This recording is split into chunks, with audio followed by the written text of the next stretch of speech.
told me get him, so I got him. Now my nigga gone, he would never be forgotten.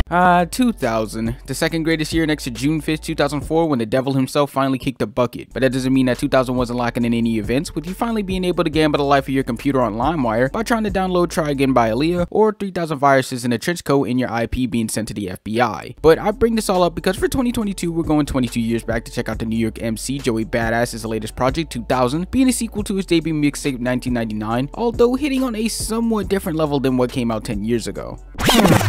Alright, so if I had to describe this album in one word, it would be reflection, with Joey looking back and acknowledging his debut mixtape 10 years later, the passing of his close friend and fellow pro era member Capital Steez, and his therapy sessions, and his mentality through these past 10 years till now, with him really showing that he isn't done at all and still has a long way to go in his career. He also does get a little bit materialistic with his bars, talking about what he's gained throughout his career from the cars to social status, with him really showing a more confident side to himself in a more lyrical angle, which I did enjoy. But I guess when comparing it to 1999, for me personally, it just doesn't really hit as hard, especially since he doesn't have any of the pro era members on this project to acknowledge the 10 years that have passed since the underground rap group was at its prime. But I guess it's mainly just the delivery and how Joey has changed throughout the time, seeming like his flow and cadence seems a bit more relaxed and easy to digest than the old punchlines and quickfire bars that really made him a notable figure in the hip-hop scene. But that doesn't serve from this project having some solid tracks such as Survivor's Guilt and Where I Belong, especially with the former seeming like the most open Joey is on this album, with him acknowledging how he's felt since his friend's passing, and even acknowledging him as a better rapper and seeing him as the older brother and strong figure in his life. And it's this level of reflection and emotion that goes into this track that makes it my favorite from this album, seeming to really match the overall theme the most, with him going so in depth with such a tough topic in his career. But as for the production, it was pretty alright, having some interesting little beats such as Where I Belong and Zip Codes, but they also go into the smooth pop trap beat with Cruise Control from Michael Made It. That was pretty solid, with Joey definitely showing peak lyricism and flow and floating all over the beat. But for some of the others, they mainly seem to work for the featuring artist and Joey himself, such as on the track One of Us, seeming like something that perfectly fits Larry June much more than Joey Badass, having this more smooth West Coast vibe that Larry shined a lot more on than Joey did. And then there's the track Welcome Back with the worst light skin in history, Chris Brown, taking this more R&B hip-hop based beat to make this pretty basic, pretty bland love song that doesn't really work into what was going into the majority of this project, though it is a little catchy and easy to digest for the more casual Joey fans, and pretty on par for most Chris Brown fans to enjoy. And let's not forget the Diddy narration that was sprinkled around this track, which I also feel like did absolutely nothing for the album, which sounds about right for Diddy, because when has he ever really did anything for any song other than just seeing a couple of ad-libs that added zero substance to it, or a bunch of pointless narration that doesn't really build any hype like how he tries to make it seem. But overall, this is a pretty alright album. As stated before, looking back 10 years ago and comparing it to now, it doesn't really hit as hard, but at least we've been given a more open and at peace Joey that seems to have grown a lot more throughout the times. So to put this on a scale, I'm giving this a strong 6 out of 10. Not really giving any album of the year energy, but for what it's worth, it had some nice little singles for fans to enjoy. But how do you guys feel about Joey's latest album? What would you rate it? Let me know down in the comments. Like and subscribe, and follow my IG and Twitter. And if you like what she's using this video, make sure to follow the artist as well because she's dope.